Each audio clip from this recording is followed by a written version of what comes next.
thế, đôi khi là mình say mê, đôi khi là mình ngồi nghiêng tìm một người đến nỗi rơi lệ.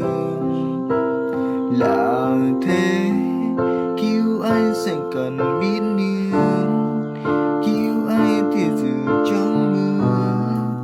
Bạn cảm thấy anh ám rồi thương, rồi khi em thấy ở trong tay của người khác ấy, sao em quên đi khoảng khắc ấy.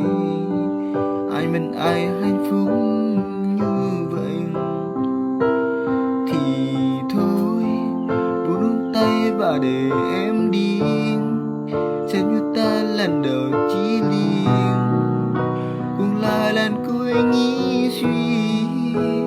Thì em cứ đi đi, hãy cùng em vào đường ngầm nghĩ hạnh phúc ra sao, yêu thương thế nào chỉ thêm gian lãng phí.